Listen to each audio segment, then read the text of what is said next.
But I have my guest here. I am going to my man, Daniel Lazare. Daniel Lazare, there we are. Daniel Lazare, independent journalist, author, best known as a critic of the U.S. Constitution, American politics, government, and social policy in general. He's written several books, including The Frozen Republic, Velvet Coup, and America's Undeclared War. Daniel, my man, I haven't seen you in a while. Welcome back. How you doing today? You doing all right? Hi, great to see you. So, Sorry. Oh no, you're fine. You're absolutely fine. Right. I want to talk about the files that Tulsi Gabbard is releasing. Yeah. Now, Armitage did a great write-up breaking down some of the intel and the intelligence and everything else that was in those documents that she was releasing. And I think it's become clear at this point that they tried to amplify it as if it was a hack, even though it wasn't. They obviously didn't have the evidence. They were using secondhand sources in some cases to try to say that Donald Trump or that Putin wanted Trump to get elected. And they tried to amplify it to make it look as if it was more solid than what it actually was. Brennan was definitely involved in this. Obama seemed to be involved in this. Give me your take on this. I find this to be a massive psyop. And part of the reason I think it's a massive psyop is because any ability to make a deal with the Russians evaporated, especially from one side of the political space. I don't think people realize how it set the pretext for a lot of the stuff that we're effectively dealing with now in regards to Ukraine, Trump and Russia. All of these things on some level are related to one another. It seeded the Democratic Party with this just venomous hatred of Russia because in their mind, the Russians got Trump in office. Media doesn't make that connection, but I think it's true. Give me your thoughts on it. Yeah, I think you're saying, I mean, first of all, I'm not sure how much the Gabbard report adds to this. There's some interesting stuff about some of the internal debate over the finding that was released. It was in December, saying that Putin, wanted Trump to win and tried to influence the election. So some of the debate, the internal debate behind that is interesting. But the record was really clear from the beginning. The Democrats had gone far to the right, and they saw nothing wrong with engaging in endless Russia baiting, portraying themselves as more anti-Russian than the Republicans. Let me go back a bit. The process started really in 1991 when there was the vote, or 1990 actually. Hold on a second, please. Let me just check this one thing. You're fine. Okay, so in 1990, the first Gulf War was impending, and there was a vote in Congress as to whether to approve military action. This, as you recall, Saddam Hussein had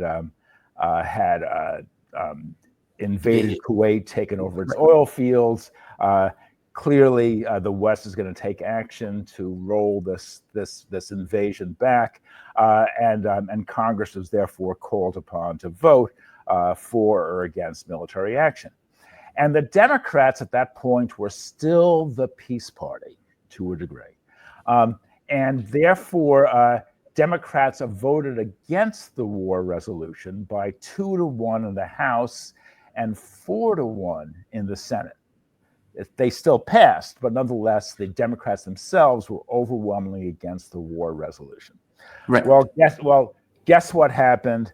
The war went forward, and it was a total romp.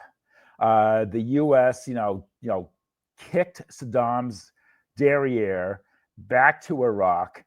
It was a triumphant display of Western military prowess.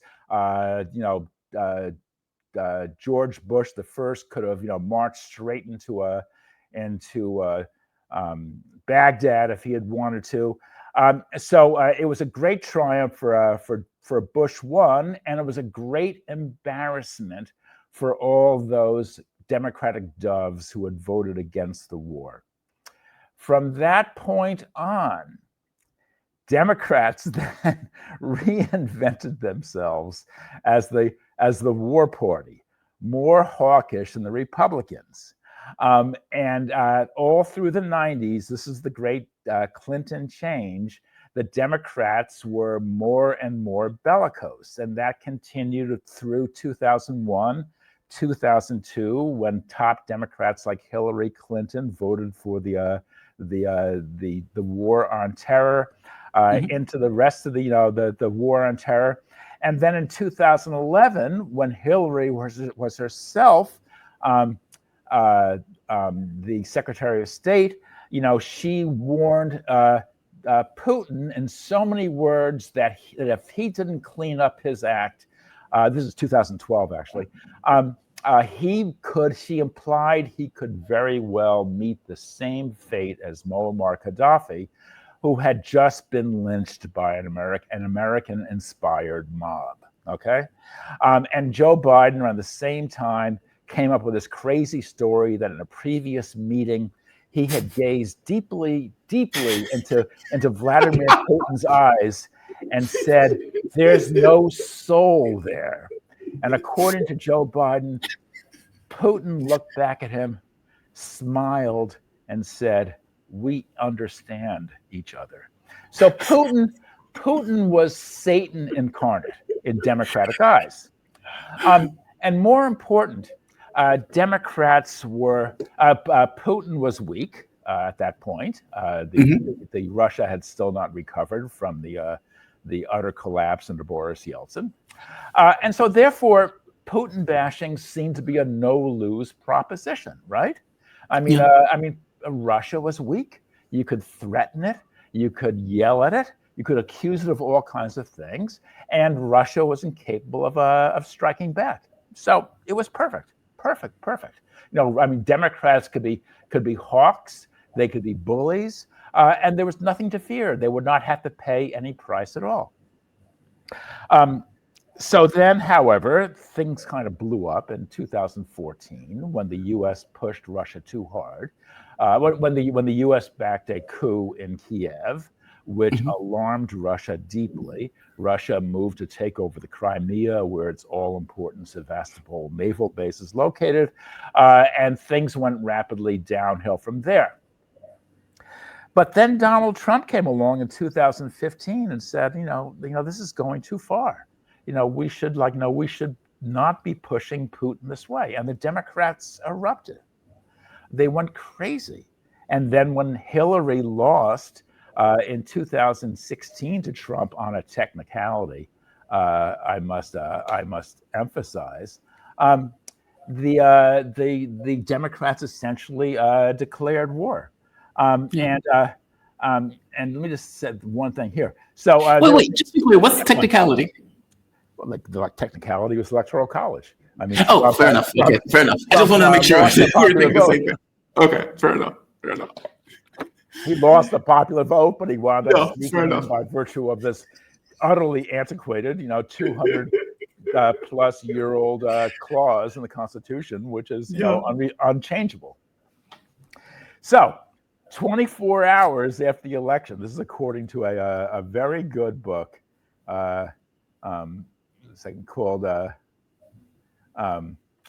called Shattered by James Allen and Parnes. I've got Parnes' first name. Shattered Inside Hillary Clinton's Doomed Campaign.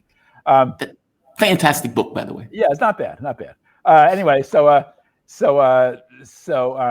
campaign manager Robbie Mook and campaign chairman John Podesta, quote, assembled Hillary's communications team at Brooklyn headquarters to engineer the case that the election wasn't entirely on the up and up. Yep. For a couple of hours, with Shake Shack containers littering the room, they went over a script they would pitch to the press and the public. And already Russian hacking was the centerpiece of the argument. So Donald Trump was not the first one to say the election was stolen. The Democrats said exactly the same thing in 2016.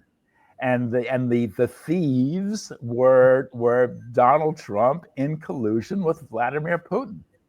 And for the next I guess the next 4 or 5 years, that whole line would be embellished and embellished and embellished, and there's nothing to it. But the point is that it would be embellished regardless for political advantage. The Democrats would go on spinning this conspiracy tale, this ever more complicated conspiracy theory, until finally it blew up when Mueller's report in 2019 was a big zero. He found no evidence of collusion. But now, hey, it's back. Tulsi Gabbard has reopened the case, and Democrats are going bonkers, and we're all debating the same ridiculous story over and over again. But there is nothing to it. There is no evidence that the DNC was even hacked in April 2016. Now, it was hacked because security was so poor that who knows who was rustling through those wide open file cabinets in the DNC computers. So, yeah, some Russians, government or non-government, were among those, wandering through. But there's no evidence they took anything, and there is not only no evidence, but a good deal of countervailing evidence that what they took was passed along to WikiLeaks to leak to the public in the following July, and therefore try to affect the outcome of the election. There's just nothing there at all. So it's just a fantastic web of fantasies, lies, and conspiracy theories. Yes. That have been built up into this gigantic non-scandal. Julian, just to be clear, Julian Assange said he didn't get it from the Russians. Yes. And by the way, Assange, his record for truthfulness and veracity is 100%, because that's his business. Yeah. I mean, he releases these documents to the public. The documents, believe me, if there are any phony documents in the batches he releases, the press will be all over him. And so he's got to make clear that the documents are all valid, accurate, genuine, etc. So he's in the business of telling the truth, and he tells the truth. Yeah. And so when he says the Russians are not involved, he is far more credible than the CIA, which, according to who was it? Said, it was the guy from Missouri. We lie, we cheat, we steal for a living. Yeah, Pompeo. Yeah, it was Pompeo. We take and have entire courses on how to do this. So who are you gonna believe? Julian Assange. And I'm not saying that Julian Assange is the greatest guy in the world, but who are you gonna believe? A guy whose record for veracity is 100%, and who is in the truth business, or the CIA, which is in the business of lying according to its own director? Yes. So, hello. I mean, sorry. No, you're perfectly fine, and you're perfectly right. You're perfectly right. Do you think there should be consequences for this? I think that's the debate that is being had. I don't think the debate. Look, I think Trump has ulterior motives for putting this out. I think there are two main ones. One, if indeed he wants to make a deal with the Russians, he can't have Russiagate hanging over his head. And two, he's trying to dodge the Epstein thing, because the Epstein thing is on his ass. It's like a dog that's just been to. I don't know if you've seen Friday. There's a scene where the postman was running from the dog. He jumps up on the thing and it clamps on his ass. That's the Epstein case. Donald Trump. That's what that is. So he's trying to avoid. I don't know who's this Epstein that you guys are talking about. I don't know anything about Epstein. What do you mean by Epstein? It's not working. But he's trying to throw this chum into the water. So I do get it. I would love to see John Brennan go to jail. Yeah, the former CIA director, because I think he committed perjury and lying about the Steele dossier. I think he clearly presented that dossier as genuine when They knew any reasonable person, and he knew it was not genuine. So I would like to see him prosecuted. But I'd like to see a lot of other people prosecuted as well. I still want to see Joe Biden prosecuted for blowing up Nord Stream. And I'm wondering what's taking Tulsi Gabbard so long to get to that. I can't understand it. But I think I'd love to see Brennan prosecuted. Well, the problem with her doing that, it's kind of the same problem I pointed out with George Bush. The moment that you prosecute a president for it, then that's no longer allowed. Well, and Donald Trump wants to be able to commit terrorism every bit as much as Joe Biden committed a mass act of terrorism. Well, Brennan, though, is not an ex-president. He's a ex-CIA director. Yes. But yeah, I mean, the latest things about this meeting in January 2017 during Obama's final weeks, I don't really quite get it. I think it's a little bit overblown. I mean, clearly, Obama was understood that the CIA was going to press this issue. The CIA was rushing to get this finding public, so that it would go on record as arguing that Trump was somehow in cahoots with Putin. And by the way, I mean, did Putin favor Trump's election? Well, very possibly. Maybe. But so did Benjamin Netanyahu. So did a lot of people, and did and lots of other national leaders around the world, friendly or hostile to the U.S., favored Clinton. It's there's no evidence whatsoever that Putin engaged in any kind of covert activities. There was like $40,000 worth of ads on Facebook, most of which were completely apolitical, had nothing to do with anything. That may have been seen by a few thousand people. I mean, this is all. It's a conspiracy tale. I mean, if you believe this, you may as well believe that Democrats are running a child pedophile ring out of a Washington pizzeria. I mean, there's just as much evidence to support that as there is this, really. And in fact, that tale did a lot less damage than this one did. It's ridiculous. Now, as for Epstein, you want to hit Epstein? You want to talk about that? Look, let me show you this piece first, and then I'm going to get your take on it. So it is clear at this point what everybody thought was true is true. Donald Trump's name is all throughout those Epstein files. But that's meaningless. So is his wife and daughter. His wife and daughter as well. So that's all it means. Doesn't mean a damn thing. I mean, I could have been on it. I mean, I if it's like Epstein called me and invited me to lunch, I probably would have gone. So I would have wound up in the Epstein files.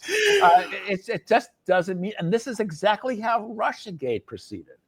I think these are so different.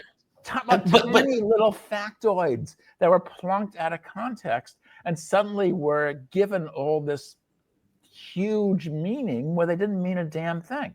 But we don't know if these are factoids because they haven't showed us the files.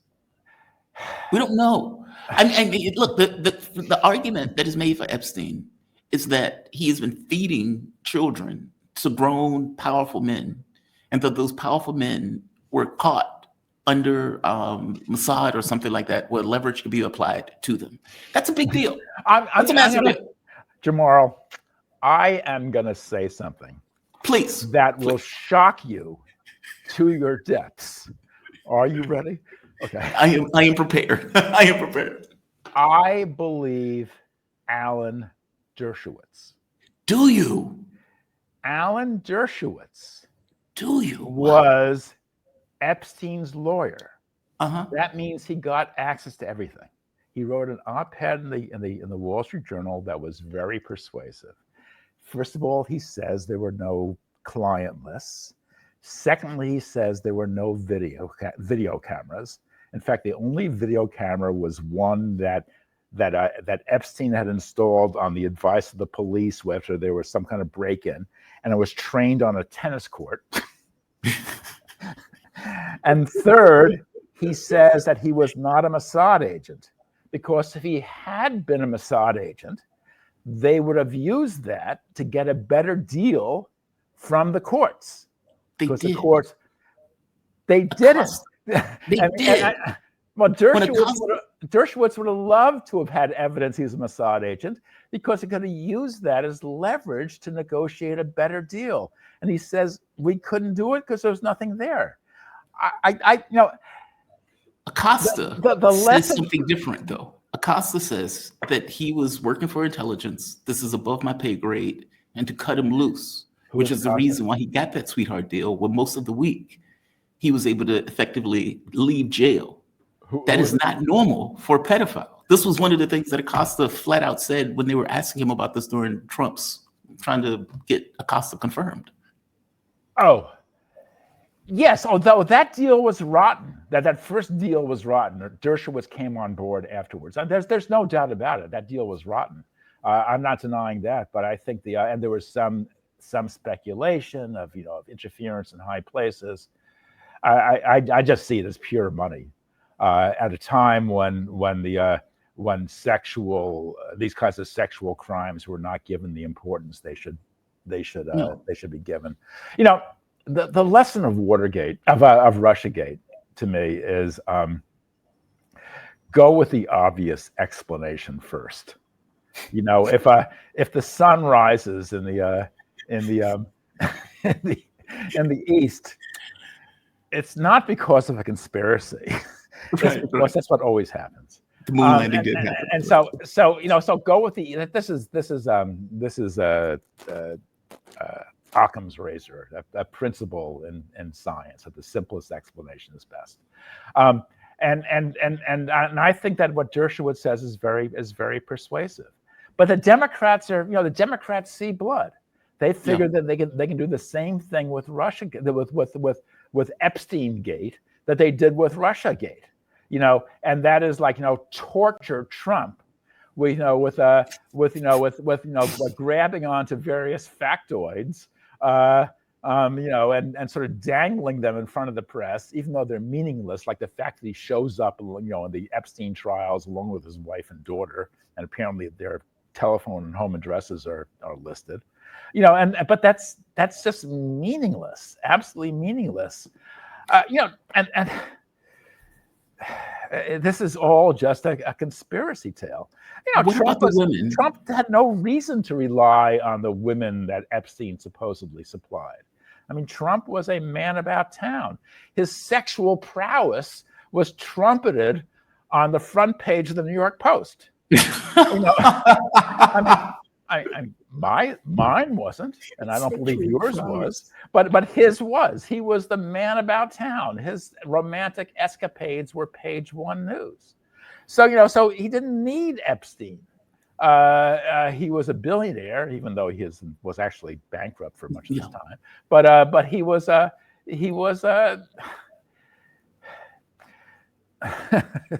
still disagree with you on this. Well, not entirely disagree with you.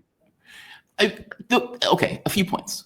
Okay. One, many of the women, the lawyer who was working with many of the women who were apparently trafficked, the U.S. government didn't want to talk to those women. Even under Pam Bondi, didn't want to talk to those women. Those women were just languishing and not being able to give their testimony. Two, many women have come out the woodwork, and you can say they're lying.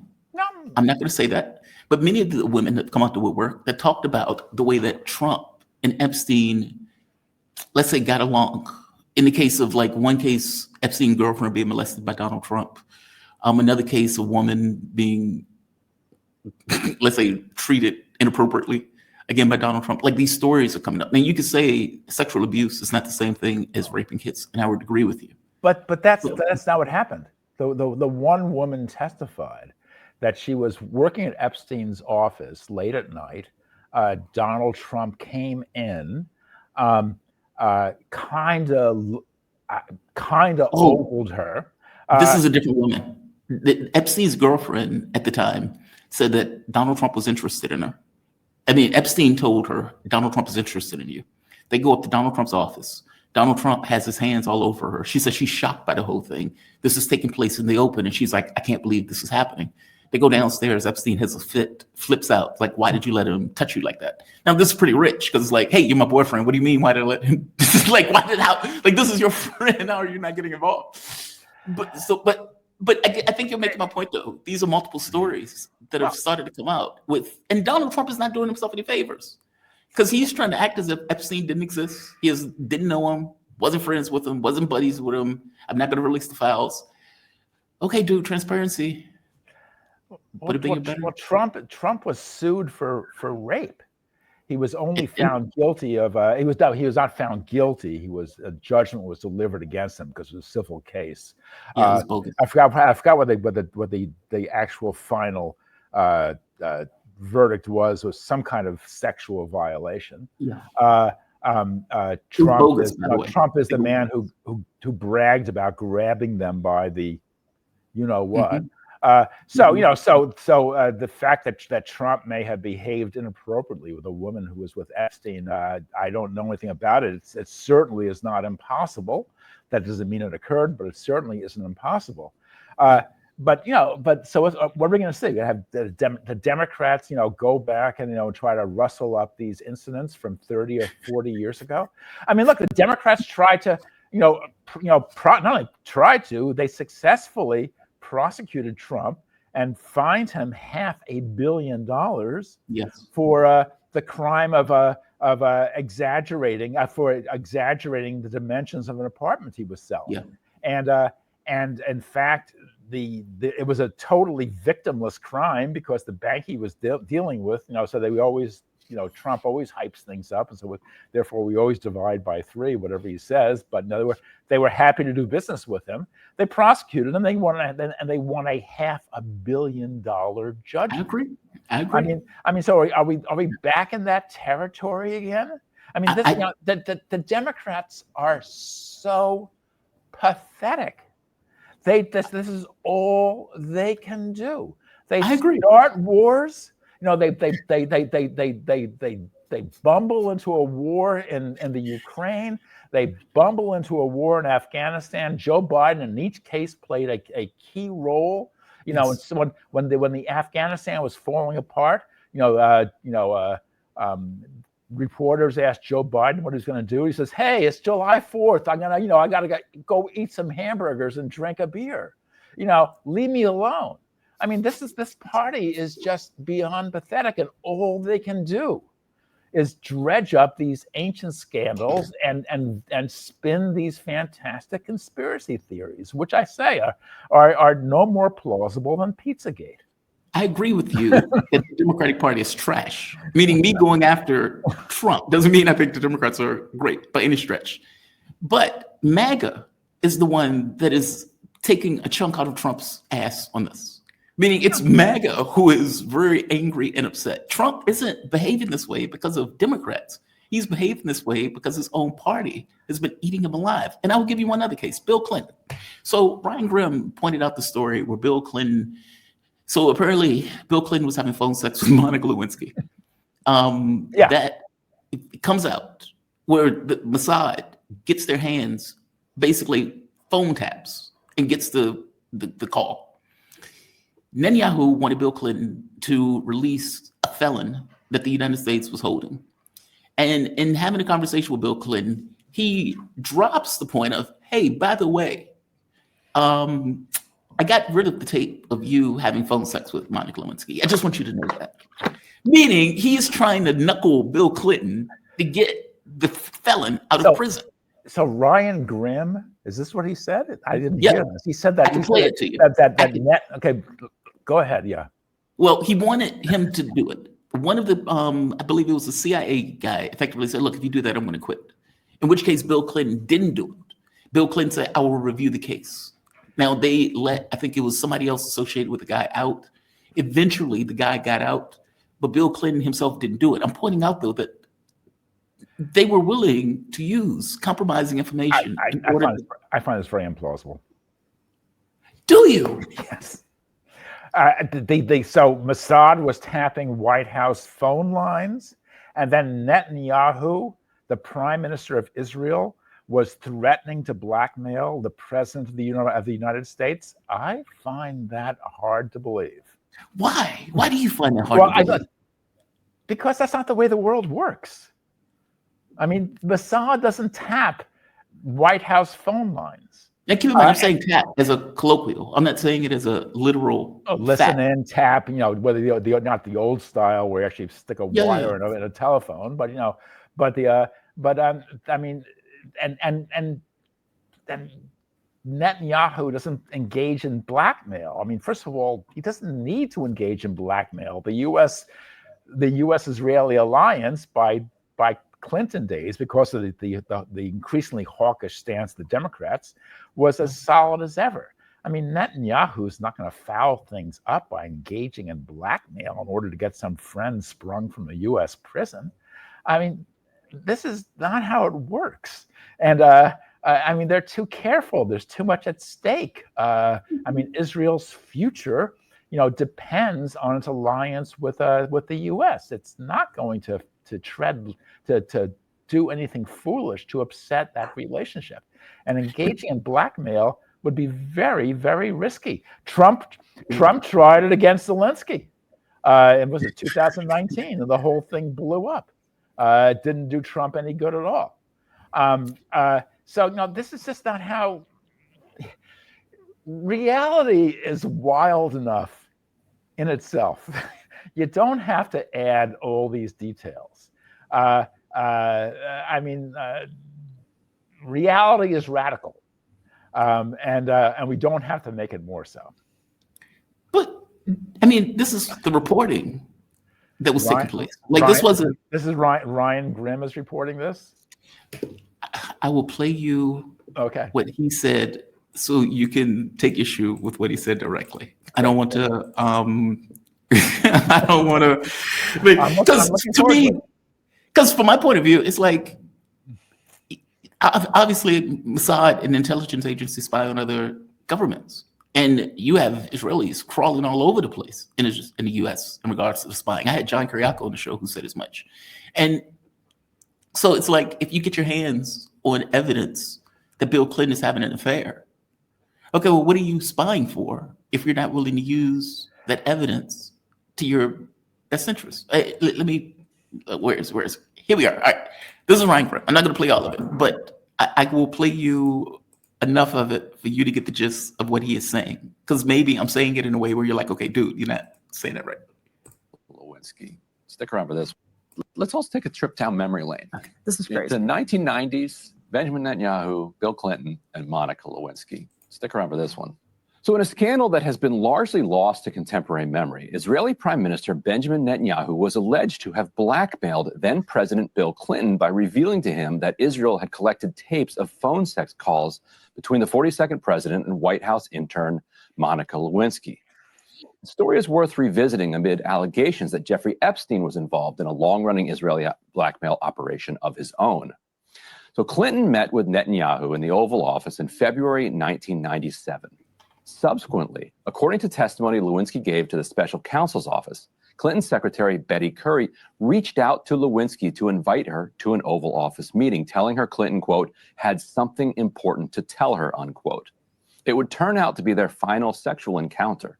But Clinton also used the opportunity to tell her that a, quote, foreign embassy had tapped his phone and recorded their conversation, Lewinsky said. Clinton did not specify which embassy, though the meeting with Lewinsky came the month after his meeting with Netanyahu. The special prosecutor's report was far more concerned with Lewinsky's claim of the sexual encounter that day because it contradicted Clinton's claim that they had had only one encounter that year than they were with the fact that a foreign government was spying on the president and letting him know about it. The prosecutor was also interested in Clinton's response, namely that he proposed cover stories. These are cover stories that the two could employ if they were confronted with the tapes. We can skip these, these are ludicrous, just utterly absurd cover stories. Suggested the pair say they knew they were under surveillance and the phone sex was, he was guilty. The man did not have much to work with. Now in April, Netanyahu and Clinton met again for a, quote, private visit. On a Saturday then in May 1997, Clinton again had Curry invite Lewinsky to the White House. During that visit, he broke up with her, Lewinsky testified. The next fall, so this is fall of 1998, Clinton hosted Netanyahu and Palestinian leader Yasser Arafat for a summit at Wye River, Maryland.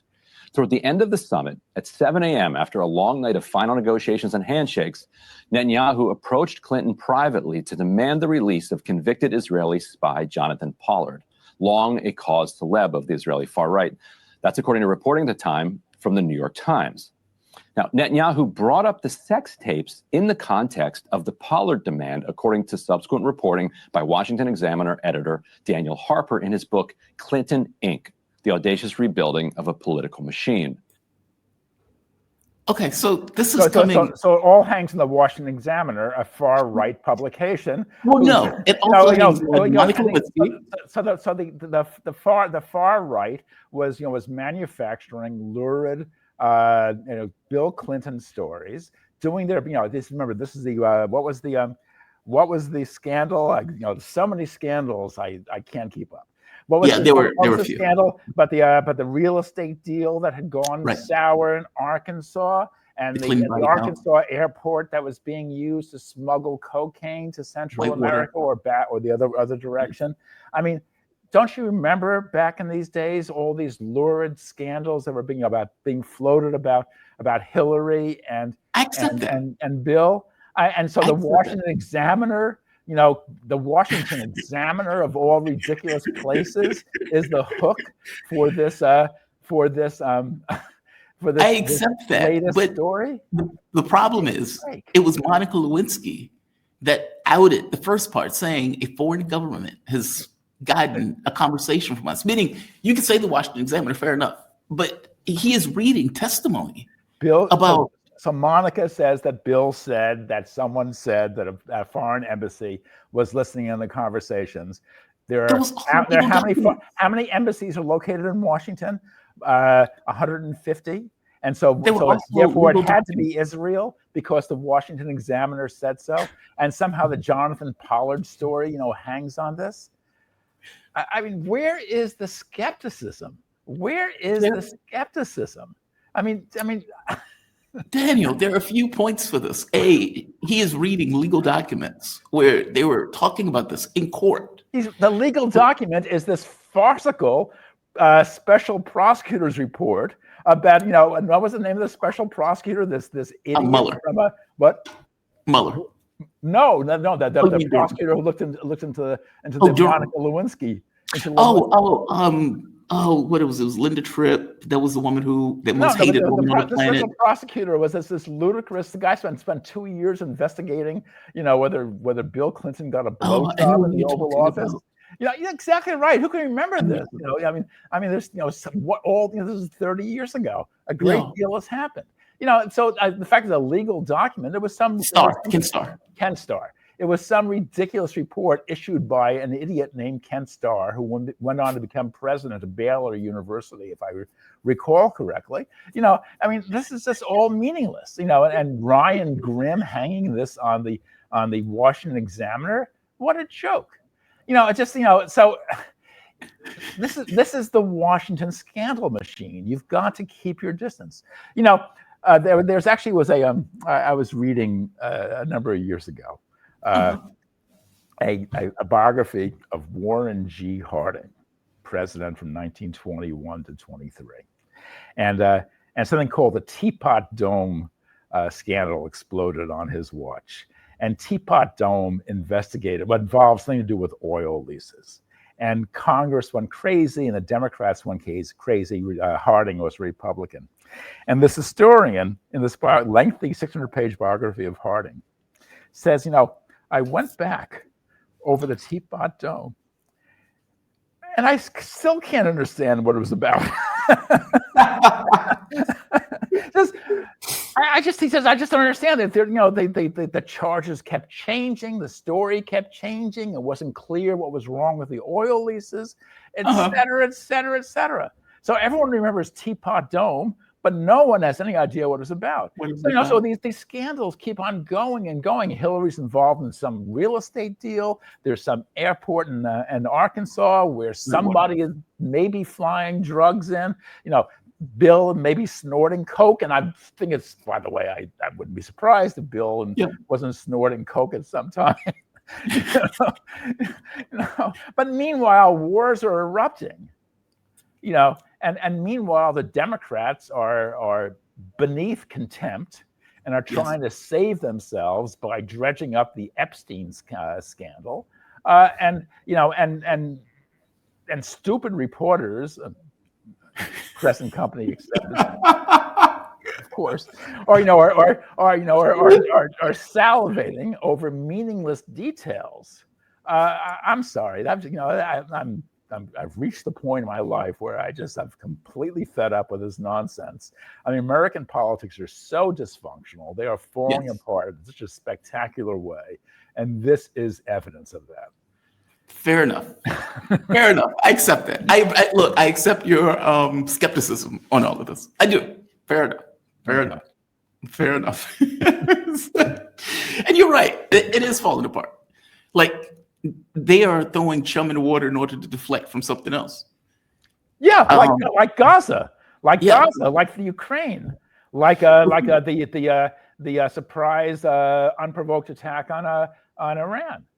Yes. Yeah. Some really, really, really bad stuff is happening in the world. But as well, they don't seem to care about that. Like, I don't get the sense that they need to deflect from that. They don't even care. Like, from the U.S. media standpoint, that is a Tuesday. Wow. That's the way it seems. Or correct me if I'm wrong on that. Oh, yeah, no, well, that's true. That's true. Horrible things happen all over the world, not only in Gaza. They're happening in Burma, Myanmar. I mean, in Somalia. I mean, lots of really in the Eastern Congo. Lots of really bad things are happening around the world. And the press. Years ago, Alexander Coburn wrote a really funny article about how a car crash in Great Britain, gets 2 paragraphs in the New York Times. A train wreck in Poland gets 3 paragraphs. A volcano in Indonesia in which thousands die gets 3 paragraphs. So there clearly is this value scale where third world lives just don't matter very much. Oh, just to be clear, I'm not trying to subvert those stories. Those stories are extraordinarily important. I cover them all the time. I'm saying the U.S. media, because of, let's say, the hand that we have in them, don't seem to care. Like, it's shocking, but they don't seem to. Well, everybody plays politics. Yeah. Daniel, man, I've enjoyed this conversation. You have no idea. I enjoy it every time you come on. I really do. Daniel Lazare.